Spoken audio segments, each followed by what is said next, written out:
Do you think you've gotten better at something that you can reflect on and prove yourself either right or wrong?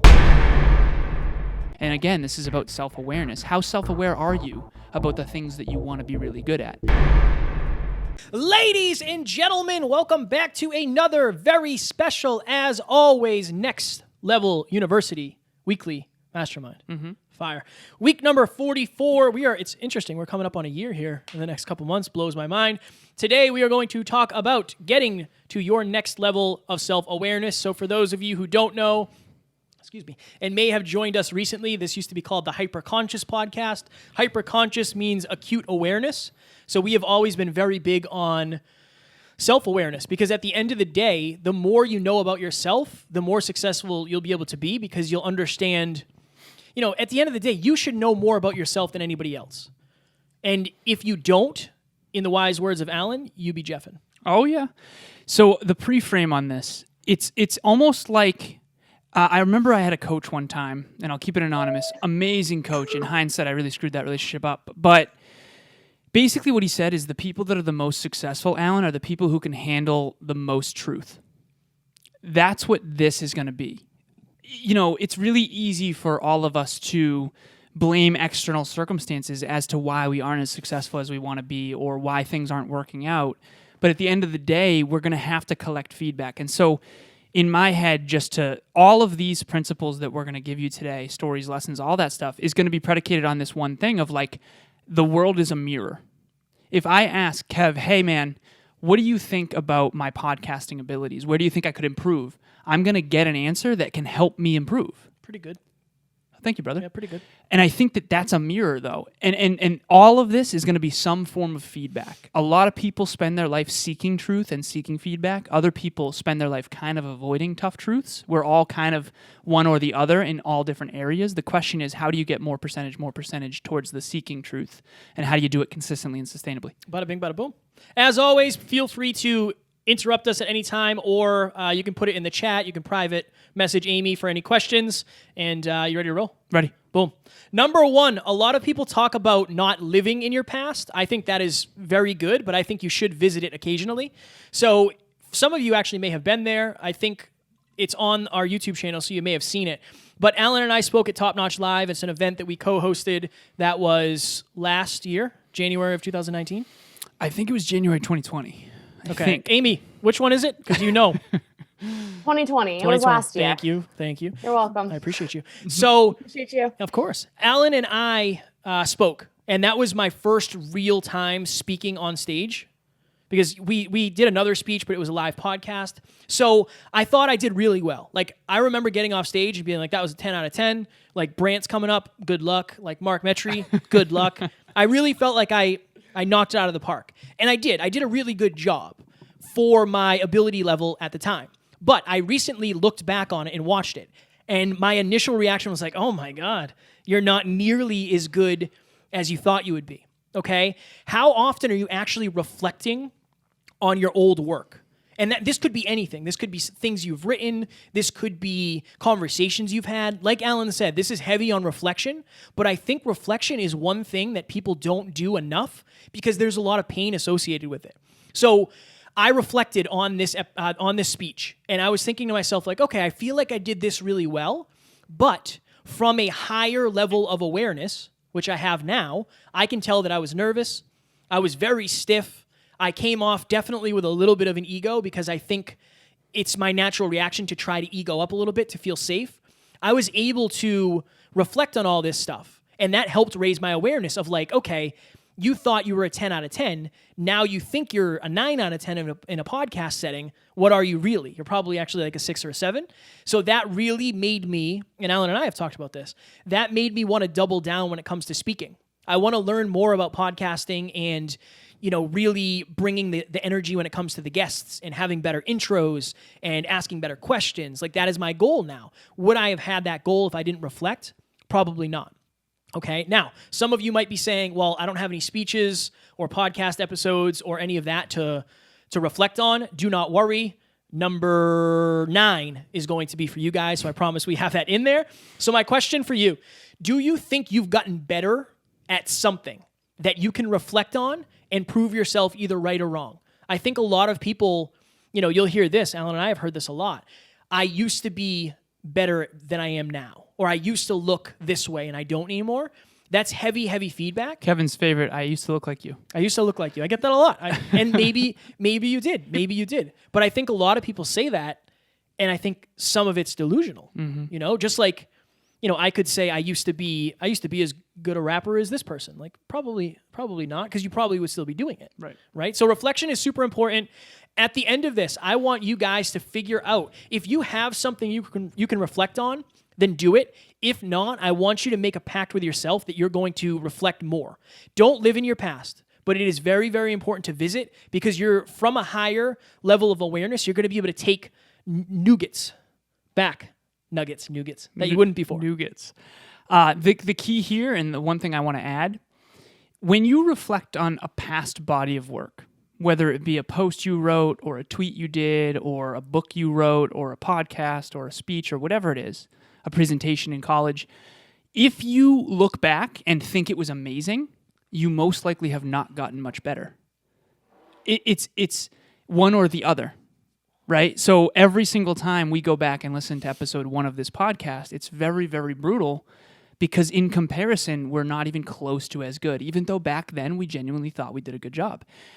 At the end of the day, the indicator that you're getting better is proof, is you basically looking back and being like, oh, I can't believe I said that many times. I said like so many times. My pauses weren't great. It's one or the other. If you've gotten worse at something, you're going to look back. And the best analogy I have for this is fitness. If you've become in worse shape than the past, when you look back at your past photos, is there a photo where it's like, wow, I was really in my prime? That was when I looked my best. That means you've gotten worse. That's okay. I'm not here to make you feel bad. I'm here to learn from that. How do we learn from that? Oh, okay. Do you want your best to be in the past, or do you want your best to be in the future? And I think that's what reflection is valuable for.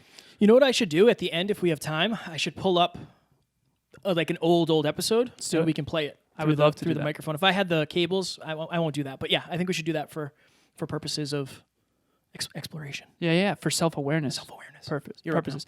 Number 2, who keeps you accountable? So one of the coolest parts about the Next Level U team is that we all keep each other accountable, and we're going to get into why that is with some other things later. I remember early in my personal development journey after my car accident, this is about 6 years ago, I met someone named Nate Smithson. He was a peak performance partner. The very first time I ever read The Compound Effect, it had a chapter about peak performance partners. And basically we would call each other every single week and say, hey man, what did you want to accomplish last week based on last call? What did you actually accomplish? And if you didn't, why didn't you? And if you do that every week, 52 weeks a year, we all want to believe that we can do it for us, right? Like I want to go to the gym, so I'll make sure I go to the gym. Emilia and I go to the gym together. When she is going to be going to the gym to meet me, we never miss. But when we're alone, we'll let ourselves down. You need peak performance partners. Kevin and I are peak performance partners. We have a huge advantage. We have a friendly competition going on of who can be the best and who can get better and who can be more productive and all that stuff. And in the team, we have a master dashboard where everyone can see everybody else's numbers. Why? Because we want to basically recruit the part of our nature that wants to fit in with an excellence-driven team. If the whole tribe is crushing it and you're not, you're going to be afraid to fall behind and you're going to follow through much more. So my question for you is, who have you given permission to hold you accountable?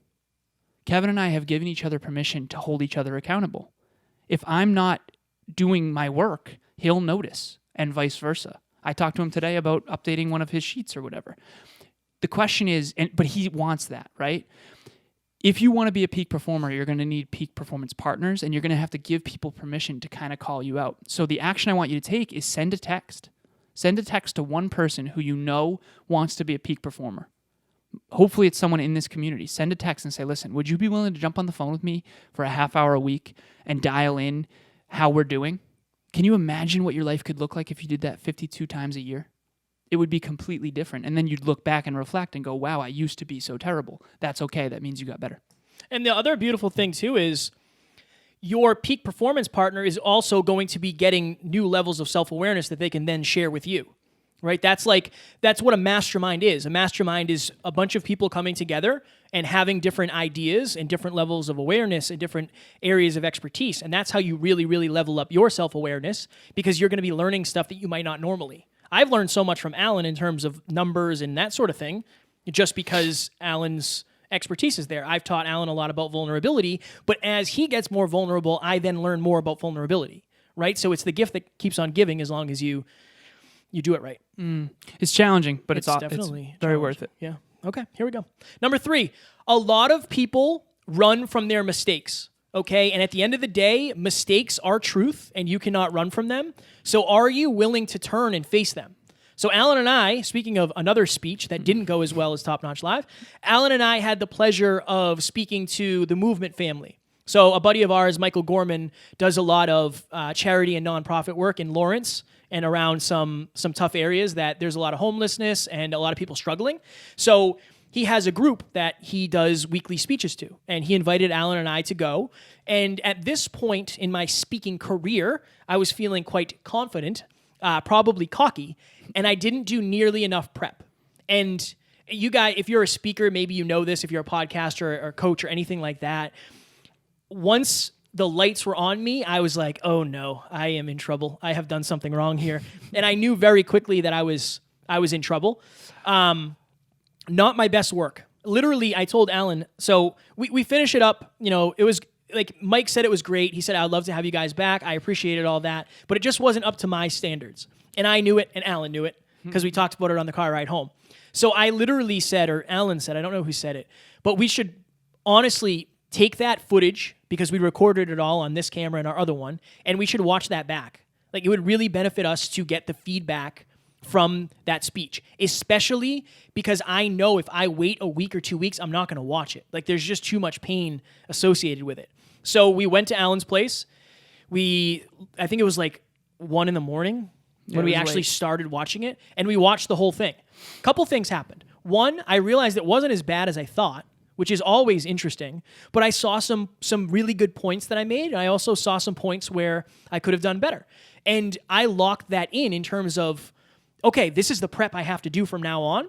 We ended up speaking to Mass Maritime after that, I believe, and that was one of my best speeches, right? So because I was willing to face the pain, I was willing to face the mistakes, I actually got better. It raised my level of self-awareness. A lot of people would run from that. And I remember telling Alan, if that was my first speech, I don't know that I'd think I was a speaker. I might quit right now. That's how bad it was. But me reflecting and facing the mistakes and not running from it is one of the most beneficial things I've done. And just to add on to this, it's important that your peak performance partners are people that you can trust, right? Alan and I, it was a tough conversation, but he was there. He supported me. He didn't make fun of me too badly because he knew not to poke me when I was down. So that really helped me as well. Another great example of this, when we were coaching with Evan Carmichael, we would ask him at the end of the call, like, hey, from your perspective, what are we screwing up? Like, we wanted that feedback. We were seeking feedback every single call. It's so important. You have to seek it, and you have to give permission. So my question, what is something you're running from? Like, are you running from a bad performance? Are you running from getting your picture taken because you don't like the way you look? Are you running from a tough conversation? Write that down, whatever it is. And we all know what we're running from, and we hope it won't catch us, but it always does eventually. I want you to write that down, and I want you to figure out a way to move closer to it. Maybe it's not going all the way. Maybe it's not watching the entire speech when you're afraid and you don't feel good about yourself. Maybe it's a small step, but small steps add up. I remember this was probably 7 or 8 years ago, and I was at a party, a big, huge party, blowout, and it was around a lake, so I was shirtless, and I had gotten pretty drunk that night, and one of the pictures was very, very unflattering, and I had spilled on my pants. And I remember it was so embarrassing because it looked like I had peed my pants, and I didn't, but it got posted on Facebook, and I got so upset with the person who posted it. I'm like, please take that down immediately, like all this stuff. That picture actually affected me so much emotionally that it actually got me to start changing. I remember after that, I started going to the gym again, and I started to really get my stuff together, get my shit together, honestly. That's why I don't think it's good to be delusional. I often say that you can either be great or feel great, not always both. The reason why is because one person gets their report card and it has some C's and D's on it. Are they willing to look at that and go, okay, well, I'm not that good at math yet? One person gets demoralized and quits math. The other person gets better and studies harder. The question is, which person are you, and are you getting the report cards of life in the areas that you want to get better? And it's not easy. I remember, crying during that when I saw that photo and just being so upset. And I think it's important. It's important. It is. Tara and I went out to eat. Probably it was in the middle of when COVID was really, really, happening and everything was locked down. And we were outside and we got our picture taken. I remember looking, saying oh, geez. I just wasn't proud of what I saw, right? Now that's my standard. I have very high standards for myself, but it was important for me to see that and not run from it and say I didn't want to make excuses. I could be doing more than I'm doing in COVID. That made me change the ways, the things I was doing. And I do. I think feedback is super important, especially when you know what to do with it. That's the other thing too. Make sure you know what to do with the feedback. Feeling bad about yourself isn't necessarily going to change anything. It will as long as you let it change you and you take new action. Yeah. The feedback has to motivate you, and it can't demoralize you. It will demoralize you at first, but how much time do you spend demoralized versus determined? Take the demoralization and transform it into being determined. The pain can either break you or it can make you. I really don't think there's an exception to that rule. We've all heard that quote of life is 10% what happens to us and 90% what we do about it. One of the reasons why actors and actresses are always in such great shape, it's because they're always on camera. They see themselves all the time, and the camera adds weight. One of the reasons, Kevin, we can't avoid the truth. We're going to review this, and we're going to be wow, we're really letting ourselves go. I hope that's not what we think, but it might be. It's one of those things, and if I went 2 years not on camera and then suddenly saw myself on camera, that's not enough check-ins along the way. So are you having the report card consistently? Okay. Number 4, get high on your own supply. Okay. Never thought I'd say that. Okay. So there's something that I refer to as the mastery formula. I have all these flashcards in my pocket. One of them is the mastery formula, but it's basically prep, rep, reflect, and perfect. So prep is Kevin and I figuring out and prepping for this self-awareness training. Okay, Mastermind. Then it's do the actual rep. In other words, do it. Then it's reflect, and we're going to have a call after this, and we're going to ask the team for feedback. How did it go? What was great? What was not so great? How can we improve? And then perfect. Next week, are we going to make the changes necessary to be better? See, when your goal is to master something, you want the feedback. You don't even want it, you need it. And so my question for you is, how often are you prepping for something, doing the rep, and then reflecting on it, and then perfecting it? Kevin's speech at TMF, we went and immediately reflected so that we can perfect our craft. He's a better speaker for having looked in that mirror. And again, this is about self-awareness. How self-aware are you about the things that you want to be really good at? Now, if you don't want to be really good at it, you don't really need to be that self-aware. But you're all here because you want to get to the next level, and self-awareness is the way. So how often are you looking in that mirror? And the action that I want you to take is basically look at the last thing that was really bad. See, what was the last thing that I did that was terrible? Oh, okay. Right. You got so excited. So Emilia and I went on a relationship talks on an ally of ours. Her name's Sari, S-A-R-I, and it was this past weekend. And both her and I met later that night. We did it at 10 a.m., and we met later that night. You want to know how I know she's mastery-driven? She had reviewed the entire thing by the time we met up, and so had I, and then we talked about it. Now, there was a lot of jeffings. There was some technical issues. Sometimes it sounded like I was underwater on the mic. Again, I want you to look at your last body of work that you didn't think was that good, and I want you to go watch it. And I want you to learn from it, not get demoralized, but learn. And if you're a podcaster and you don't like your voice, that uber applies to you. That's totally normal. If you're a speaker or a podcaster or somebody, a singer or whatever it is, and you don't like the way your voice sounds, you have to double, triple, quadruple up on that, because I know very much what that sounds like. I didn't listen to most of my early episodes before Alan and I were working together. I hated my voice. I didn't like the way I talked. I didn't like the questions. So it's definitely, Dave Meltzer talks about that all the time. Of like, there's a question. Oh my God, hammer it. Okay. Do you ever feel like the feedback is a need for validation, and is that bad? Interesting. That's a great question.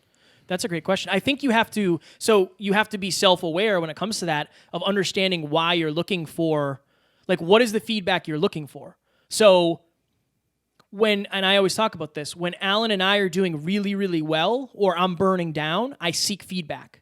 Now, it depends on the way I'm feeling. If I'm burning down, I'm seeking feedback in terms of reflection to see how far I've come. If I'm doing really well, I want the nostalgia of how we used to think we were so good, right? Like, I want something to bring me back down to earth so I don't get a big head. So I think it depends on your state. And I think you have to ask yourself the question of, like, what am I actually looking for here? Am I looking for feedback to get better, or am I looking for something to make me feel better? That's a great question to ask yourself.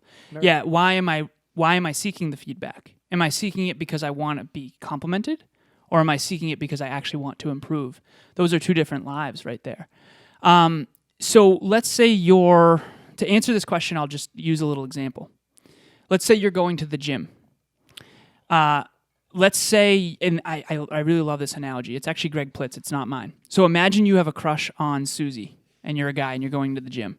You're supposed to do leg day because you want to master your craft, but Susie is in the other section of the gym, so suddenly it's arm day right next to her.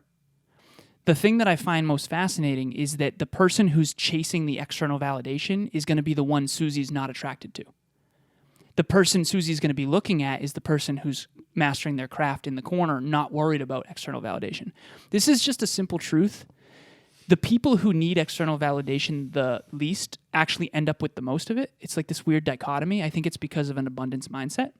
But what I would say is this: if you are seeking external validation, be self-aware, understand that that's the case. If you feel bad and you need a compliment, don't be afraid to ask for it. Just understand that, like, when you need to be built up versus when you need the tough feedback. I think that Evan Carmichael talks about this. He basically says, when I'm feeling terrible about myself, I listen to upbeat music and I ask for positive feedback. When I'm feeling really good about myself, I ask people who I know will give me the hard truth. I think you have to understand where you're at. Kevin and I are always trying to be at 5. So I'll actually ask him, where do you think I was on that episode? And he'll be like, honestly, 7. It's like, okay, maybe I need to humble myself a little. But if I was at 3, which is more rare, but like maybe I need to build myself up a little bit. And the last thing I'll say about this question is, for a long time, I had this reverse engineering regret journal habit. I did it for like 4 months in a row. And it was really hardcore questions of like, where are you messing up? Where are you messing up? Where are you messing up?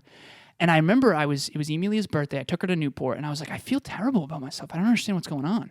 Like, I feel like, I don't know. I don't feel like I have high self-esteem anymore. And she's like, honestly, what have you been doing? We eventually figured out that all my journaling questions were in the negative. Every single day, I was looking at what I was doing wrong, not the things I was doing right. Fire. I remember we Here's said another that. question. Oh, yeah. Hammer it. Part 2. Is there a practice you incorporate into your daily routine that keeps this top of mind? Great question. Great question. I'll be honest. I'd love to say there is. I'll be honest, though. No. For a long time, I was reflecting, like, every day. I would write down something good that happened, or at the end of the week, I would write down something that I could reflect on. I would say for me, I have a fairly high level of self-awareness, so I know when I need that. I crave it. I don't know how to explain it, but I just know. The other night, Taryn was on a call. It was like 9 p.m., and I was in bed, and I was literally watching episode 25 of the podcast because I was just like overwhelmed, and I wanted to see how far we've come. I think it's a knowing, but I'm curious to see what yours is, because I do think it's important to systematize it a little bit more. I appreciate your honesty on that, man. Yeah, that was powerful. I think there have been times where it was more systematized for me. I would say I do have systems in place, though. One of them is like, so yesterday was Sunday. Emilia and I asked each other questions. We checked in. And I'm this Saturday, I actually asked her, I said, sweetheart, I feel like I'm a little overconfident lately. Do you feel like my ego is getting the best of me? And again, this comes back to the peak performance partners. You know, Kevin's a peak performance partner of mine. Emilia's a peak performance partner of mine. And I trust their judgment, and I know that they'll tell me the truth.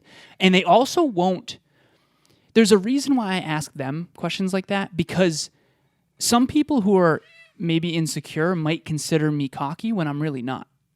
And I want to be careful of that. So Emilia said, honestly, I said out of 10, where am I at, do you think? Do you think I'm overdoing it? She said, honestly, I think you're around 6, but it might be headed towards 7. So the fact that you're asking yourself these questions and you're asking me is proof to me that you're actually dialing it in. When it comes to the journaling habit, I do have specific journal questions. I will be honest, like Kevin, I have not been as proactive about being consistent. If you looked at my PPT, which we'll get to, you would know that. But the last thing I would say here is I have a philosophy that I lived by for a really long time, and I feel like it's ingrained in me.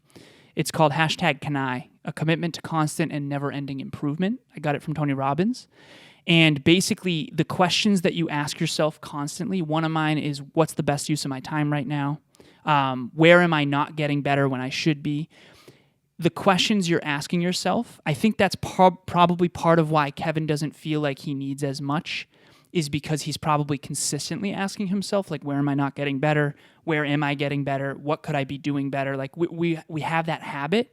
I think we're making a mistake by relying on it, though. I think we could be doing a better job. I concur. So number 5 actually goes very well with that one.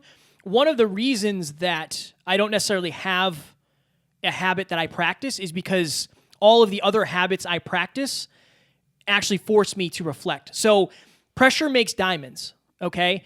Alan and I literally went to Florida for an entire month with the sole purpose of getting the best that we could.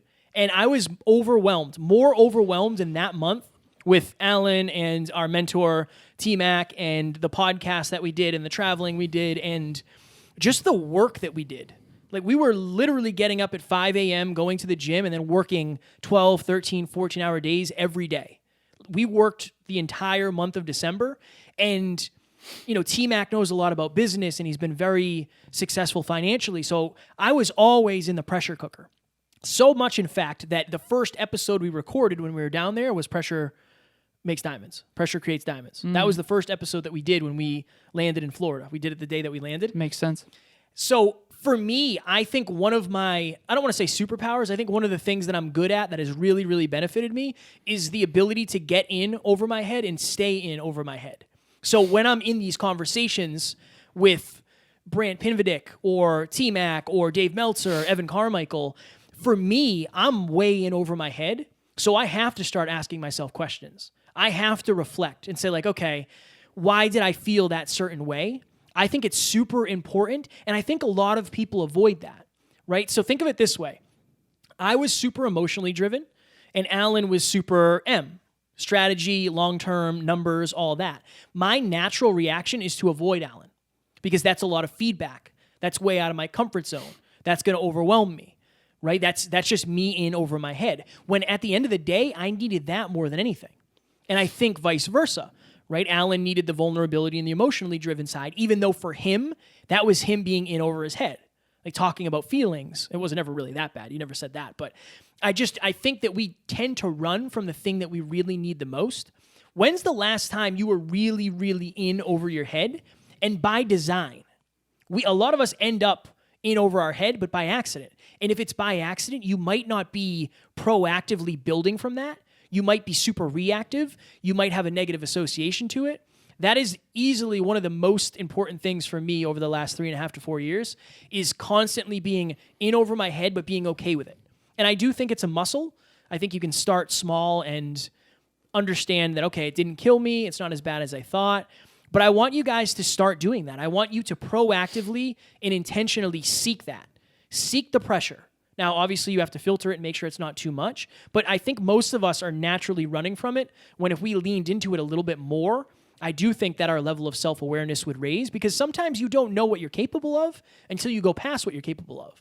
I have had days where I get home and it's literally just like, okay, that's it. Like I cannot talk. My brain is just overwhelmed. I just have to go to bed. But I've grown so much from those. If I avoided those, I don't know that I'd be here talking to you guys today. The only Here's thing a question. Oh my God, hammer it. Cool. How do you differentiate putting yourself in the pressure cooker versus the anxiety zone? Oh, that is a great question. So this is what I would say. For me, the pressure cooker has been the anxiety zone. You just have to know when to go back to your comfort zone and then find the learning zone on the way down. So what I would say is this. I tend to shut down when I am in the anxiety zone. So the example I use is when one of the examples is Alan Brandt and I were at Brandt's house, and they're talking about leveraged buyouts and billion-dollar deals, and I just remember feeling like really, really bad about myself, and I think that's because I went into the anxiety zone, and I literally got anxious. I remember saying that. This was a really hard moment for me. We're at a mansion in California with a Hollywood TV producer, and I cannot stop thinking about how anxious I am. And I was afraid that was what my life was going to become. It was super, super difficult for me because it was a time that was supposed to be amazing that I just felt like it was kind of a nightmare.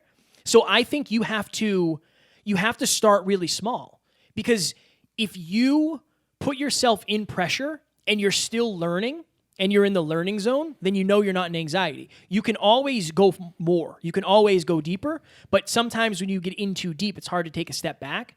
I would say, and this is where the self-awareness comes in, compare it to other stuff you've done. If you've never done a business, anything involving business, doing a Tony Robbins business seminar is probably going to be super overwhelming. It's probably going to put you in the anxiety zone. If you've never gone to the gym, going to the gym with somebody who is a professional bodybuilder or gymnast or CrossFitter is probably going to put you in the anxiety zone. So I think you have to have the level of self-awareness to understand, I would rather land in the learning zone and crawl my way towards anxiety rather than land in anxiety and then have to jump all the way back to comfort. That's what I would say.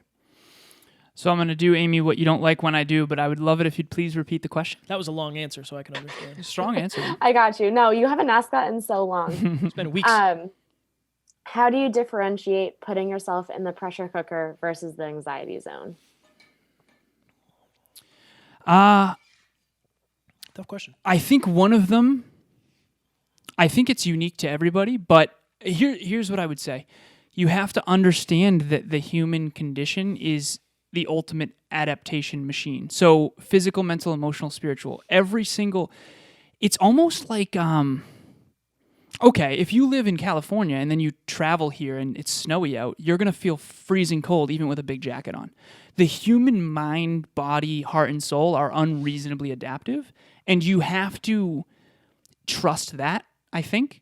And you have to know that you're not going to die. The best analogy I can say is how stretched is the rubber band? If you're going to the gym and it's super easy every time, you're not growing. If it's too hard, you're going to get injured.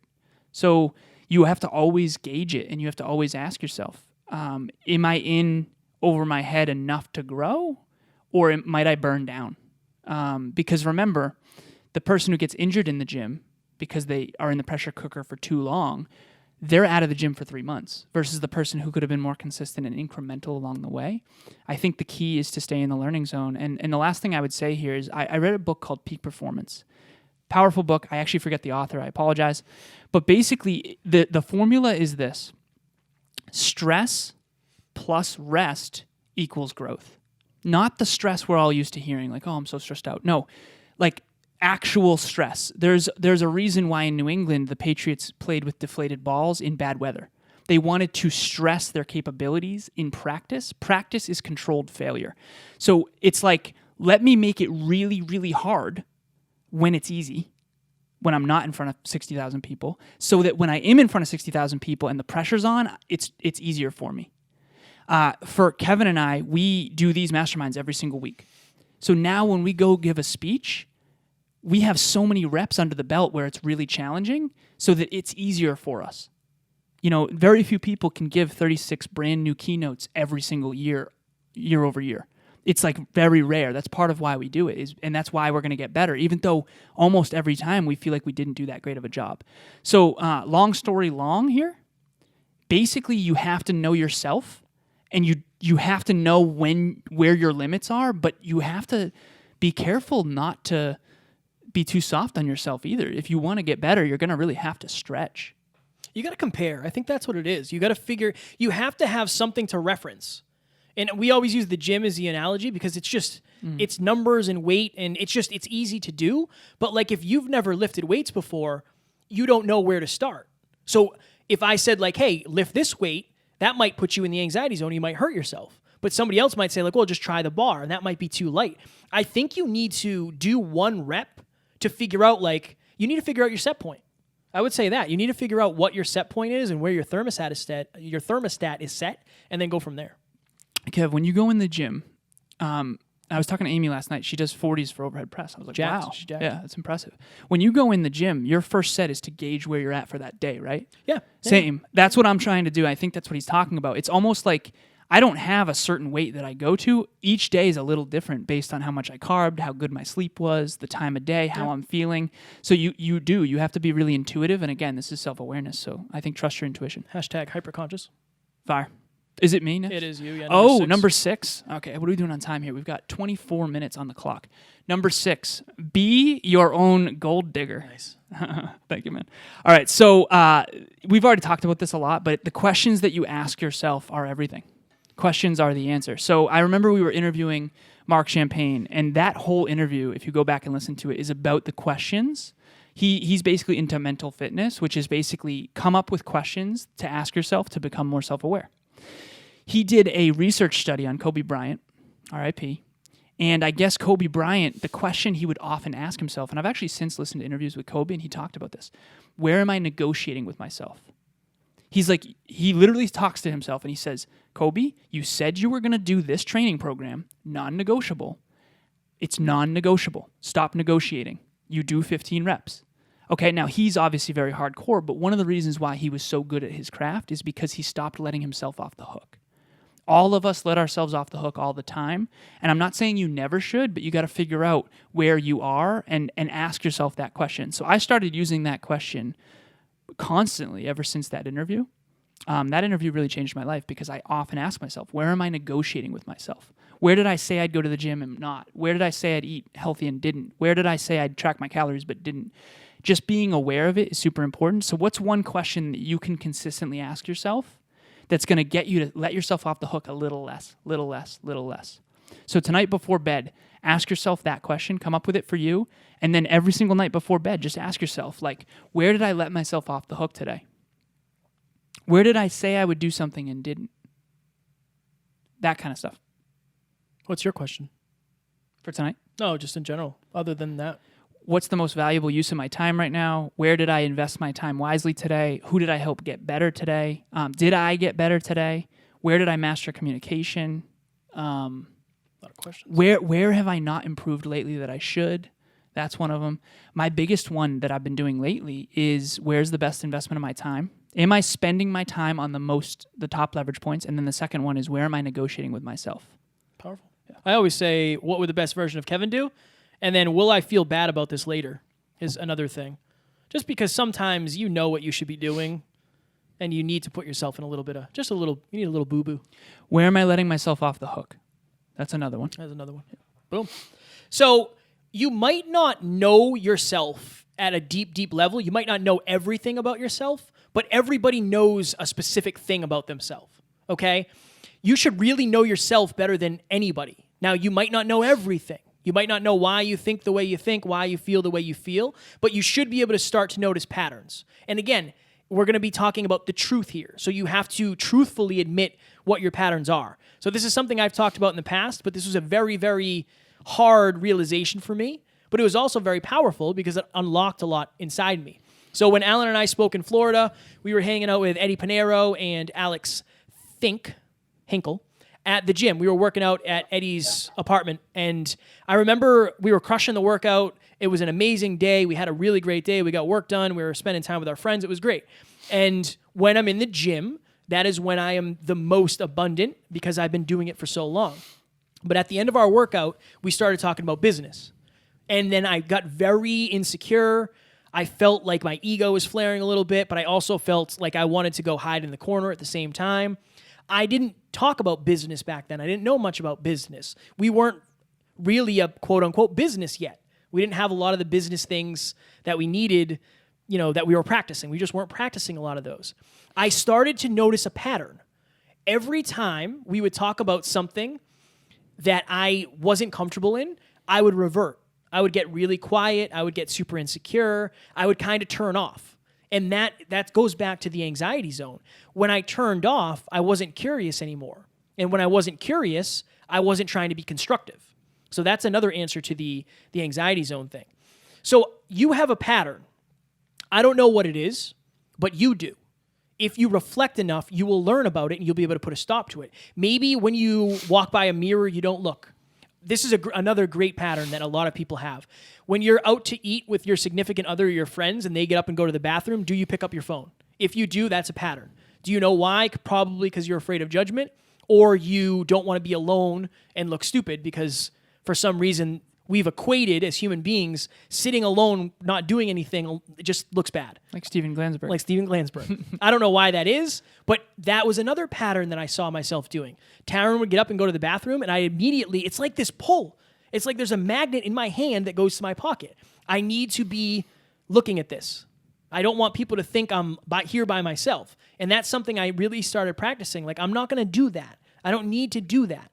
That is me band-aiding a deeper problem. So my question, are you aware of your patterns? And what are you doing about them? Awareness is the first step, and then taking action to change that awareness, to make it better, to make it go away, that is the second step. I want you to write down, where are your patterns? What are they? Look back, reflect, like take into effect experiences you've had. What are some common patterns, and what can you do to stop them?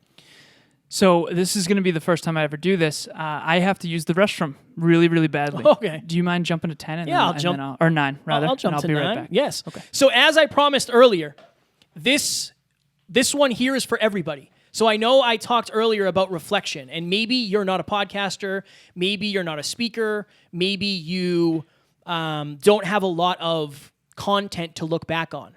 So when I was coaching Tiffany, shout out to Tiffany, she was on the team, Tiffany Wells, one of the first things her and I did is I said, Tiff, before you go to bed tonight, I want you to shoot a video of yourself. And I want you to do two things. I want you to reflect on how far you've come over the last 6 to 8 months. I think we were working together for that amount of time at that point. And then I also want you to reflect on where you were before this. And she said, how long should the video be? And I said, I just want you to feel it out. See how long it goes for. She sent me like a 35-minute video about all the things that she had been through, where she was going, how she felt at the moment. And that's something now she can reference forever. Imagine if you did that. Imagine if tonight after this, you sat down and you recorded a video and said, okay, today is, I don't even know what day it is, the 8th. I think it's the 8th. And this is what I'm currently going through. Maybe I'm struggling with my relationship a little bit and I don't feel like I'm getting the respect that I want. Or I just started going to the gym. I'm super excited about the results I'm going to get. Or I just started tracking my finances. Get very clear on what you're going through right now. And then also look back a little further. Look back a little further on last year. Last year was really tough because I was locked away. You know, COVID made a lot of people do things that they didn't normally do, and I had to work from home, and I had to figure that out. Imagine if you did that and you looked back on that in a month, 2 months, 6 months, a year. We have the benefit of doing that because we have the camera on us, we have the audio. That is one of the most impactful things, and I know I talked about that, but you guys might not have that option. Now, journaling is amazing, and a lot of people journal, and they can write that out, but it's different when you're talking about it. It's different when you can see yourself. It's different when you can see the emotions. Good timing. Thank you, brother. So I want you, this is my challenge. When we get off here tonight, I want you to record a video of where you are in your life, and I want you to be vulnerable, and I want you to be honest, and I also want you to look back to last year and maybe the year before that. What are the things that are bothering you? What are the things that you feel like you're doing really well at? What do you want to accomplish? Again, Alan and I have a unique perspective because we get to do this so often and we can look on YouTube whenever we want. Most people don't have that, but I do believe if more people did, they'd be able to change their level of self-awareness pretty quickly because you'll always have something to reflect on. That's it. Perfect timing. Hell yeah. Yeah. I drank too much water, man. That happens to the best of us. So the only thing I would add here is like this is why transformation photos are so powerful. I remember, so we just had Catherine on the podcast. I remember when she reposted her very first Instagram video. The comparison is like insane. The way she does her videos now are so much more valuable. I'm out of breath a little bit. I kind of ran a little bit. Okay, number 8. We're gonna skip back. Little cardio. Yeah. Got to do a little more cardio, obviously. Okay, number 8. What do your exes think of you? So I remember when I got in that car accident again 6 or so years ago, I started doing something that was raising my self-awareness. It was actually really challenging. So what I did is I started calling all my college friends, high school friends, past girlfriends, all that kind of stuff. And I would just ask them questions like, what is your perspective of me? What do you consider to be my strengths? What do you consider to be my weaknesses? What's something about me that you think is going beneath my radar? That last question's fire. My ex-girlfriend, Alyssa, so Alyssa and I were together for 4.5 years, and we met when I was a senior in high school. And so those are some really formative years, senior in high school to college, and we were off and on during that time. But basically what she said, and she brought this insight to me, she said, Alan, you never talked about your dad.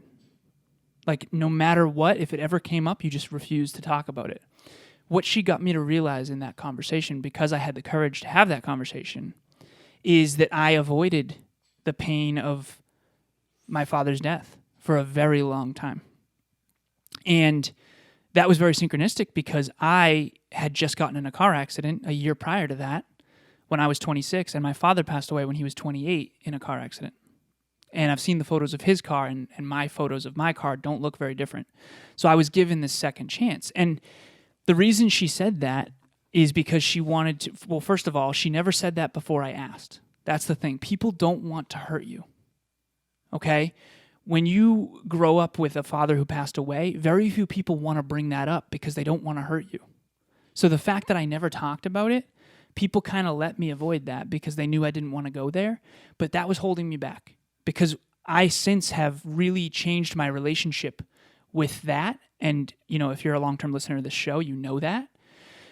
But that was feedback from me that was really hard to take at the time, but I proactively sought it. And that was a huge insight that got me to realize, like, oh, okay, I really need to, change my relationship with that. So my question for you is, who really knows the old you that you could go back and ask questions? You know, one of the other really powerful feedbacks that I got was from a friend of mine in college. Her name's Gina.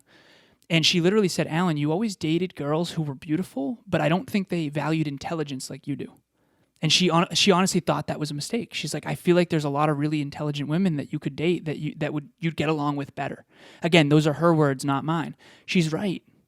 And that's fine. But the point is that other people do have opinions of you. And I've always found this to be really sad. We talk behind people's backs. We've all done it, right?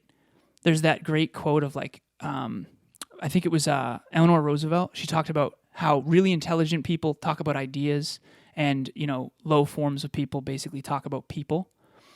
The point is this. We've all gossiped. We've all talked very positively and negatively about others. But that feedback, how many times have you complimented someone else and never told that person? I bet you there's so many people that have said, Kevin is so consistent and so hardworking, but never went to him and said, Kev, honestly, you're killing it, man. At Never Quit Kid on Instagram, thank you. But the thing is both the good and the bad, we're talking to our friends about it and we're talking to other people about it. The only person that it could help is the person that we have to have the courage to bring it to. Do it with love, do it with kindness, reach out to past people and ask them for their feedback. Very, very well said. Thank you, man. Very well said. I'm going to do a little change up here. Okay. And this might go all the way off the rails because I don't have anything written for this, so I'm just going to freestyle it. I'm ready. I was way more afraid of planes until I understood how they actually worked. So you guys know my biggest fear is planes. My second biggest fear is sharks. My third biggest fear is flying over open oceans because of planes and sharks. I knew that this was a bottleneck for me because I want to speak all over the world, and unfortunately they don't have trains that go across the ocean yet, so flying it is. I literally YouTubed why does it feel strange when you take off in a plane? And luckily, there are other people that feel the same way I do. So I found this YouTube channel for a pilot, and he does all these videos about why certain things happen in planes and what this means and what it means when they talk over the intercom. It really raised my level of awareness. It raised my level of like, this is what this feels like. This is totally normal, right? This is what I would say. Ask why. Start asking why more. Why do I feel the way I'm feeling right now? Why am I thinking the way I'm thinking right now? Do some research. Because if you really want to become aware on a subject, specifically a subject, you have to study it. It really put my mind at ease, understanding that it's normal to take off at 100% and for them to cut it back to 50%. Especially, this is what I learned. There's two types of takeoffs. There is a low takeoff and a high takeoff. In certain airports, you do high takeoffs because you want to make less noise or something like that. I don't know. I'm not a pilot yet. But for me, it really helped me understand that what I was feeling was normal. I raised my level of self-awareness, and that helped bring the truth to me. It's totally normal to be afraid. This is what this feels like. When is the last time you did that in a subject? A great example of this is relationships. There's a lot of people out there who don't feel like they can succeed in relationships. When's the last time you asked why? Why did my last relationship fall through? That's going to raise your level of self-awareness. Maybe you can do what Alan just said and ask your ex. Say, hey, what happened between us? I did that.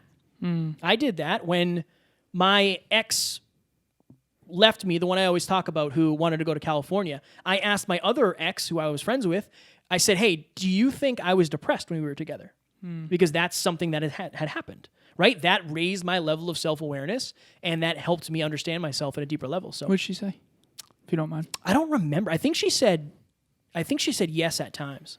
And I was like, huh, well then, interesting. Didn't know that. If you've ever been to therapy, that's kind of what it is. A lot of our coaching is that way too. It's just asking you questions to get you more self-aware and then to extend olive branches here and there. So number 10, hindsight is 2020. We've all heard that before. If you're Kevin and one eye struggles, it's not as 2020. It's not very nice. No, I'm kidding. I am blind in one of my eyes, my right eye. So behavioral analysis is what this one's about. So basically, how often are you assessing your own behaviors?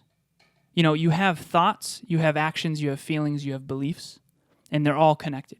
And you have an identity. And that's what this show really is like, okay, what are you saying and not saying, thinking and not thinking, feeling and not feeling, doing and not doing, and what is that in alignment with who you aspire to be or not? And so if you're on the NLU team listening, you know this, but if you're a client of mine, maybe you know this as well. So we have peak performance tracking. And basically what that is we all have a daily system of success. As a matter of fact, next week we're going to do our mastermind on this, creating your own system of success. So you have goals, you have core values, you have beliefs, create behaviors that are in alignment with that and do them consistently. That's the idea here. But every single day in my peak performance tracking, I have a section called behavioral analysis. Okay, so I crunch my numbers. Okay, let's say it's a 67% day yesterday. Okay, my behavioral analysis, I ask myself two questions. What was the best investments of my time? And I write them out. And then what was the worst investments of my time? And I write them out. If you want to know what you really value, you have to look at where you're spending your time, where you're spending your money. You can tell yourself you're into fitness, but if you're not spending any time in the gym or working out, you're lying. It's delusion. Behavior never lies. Do a behavioral analysis and your self-awareness will go through the roof because there's always cognitive dissonance between what we think about ourselves and what's actually true and happening in our actual behavior. So my question is, how often are you checking in with your own behavior?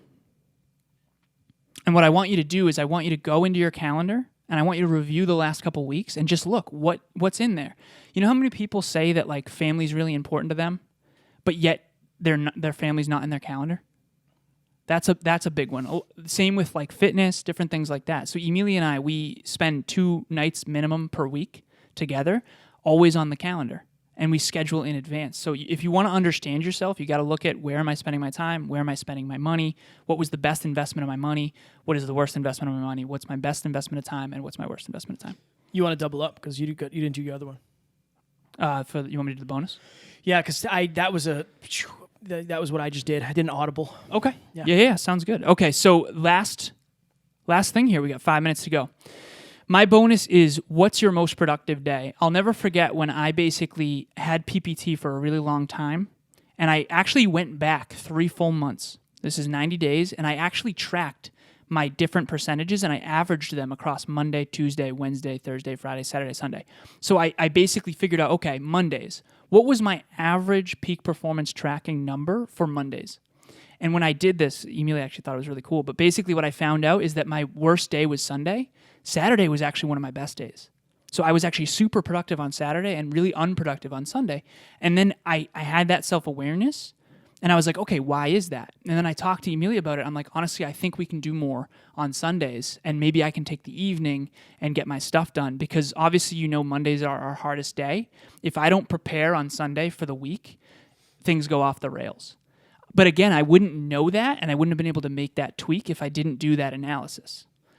So my question for you is, are you tracking your behavior? Emilia has a client. His name's Kanan. Awesome guy. She had him do a scoreboard. He just came out with his first short film. Nice. Yeah, and she basically said, every single day, put a 1 or a 0 as to whether or not you made progress towards your dream. And then calculate out all those 1s and 0s. And then reflect on it. He just came out with his first short film, and I told her, I said, 0 to 1 is the hardest. Can you imagine if he was the next Steven Spielberg? Would he have ever done that if it wasn't for that tracking system? And I actually watched it with her. It was actually pretty awesome. So anyways, start small, but start tracking. If you're not tracking your behavior, I want you to imagine a professional athlete that doesn't track. So Tom Brady won the Super Bowl yesterday. Obviously, the Buccaneers did, right? Tom Brady tracks every stat. He knows every number. His trainers are tracking his numbers. He's got all that stuff dialed in. Now, you don't have to be to that level, but I guess this is my question. If you want that level of success or anything close to it, what's the thing that you want to master, and are you tracking in that arena? It's great. I love the fact that we ended on that, and that's what we're doing our next mastermind on. If you turned off when you heard that, I've heard a lot of people say this. It feels like it's too much. Like it's too strict. I don't want to be that strict. Discipline now for freedom later. Discipline now for freedom later. And as you see yourself making progress, it locks in more and more, genuinely. Like, I was not a fan of peak performance tracking when we started, but it is definitely a game changer, and you can really feel and see yourself making progress, and that's so important, especially when things kind of hit the fan. You can look back, like Alan said, and said, I had a 100% day over the last 4 days. Like, okay, cool. Things are really moving in the right direction. Super important. So that is what our next mastermind is on. What else did we want to plug? So Alan and I are both doing free calls. If you are a podcaster or you want to start a podcast, just DM me at Never Quit Kid. We'll do a free 30-minute call. And then if you are a business owner, Alan is doing free 30-minute business calls, peak performance business calls. Also, Amy put in the chat a link to Next Level Nation. If you're not in Next Level Nation yet, get in there. The group has been on fire. Honestly, it's been awesome. So much engagement. We appreciate you. And I think that's everything. If you want help setting up peak performance tracking, I'm setting up free 30 minutes to help you dial that in. It's basically a daily dozen, but it can be 5, it can be 6, it can be 7, it can be 15. I've had one person up to 17, which was insane to me, honestly. But if you want help dialing that in, set up that call, reach out to myself, Amy, or Kevin. And thank you for attending. Also, if you're listening to the replay, come join us live, because this is where the magic happens. As always, we don't have fans, we have family. We will see you guys soon. Talk to you soon.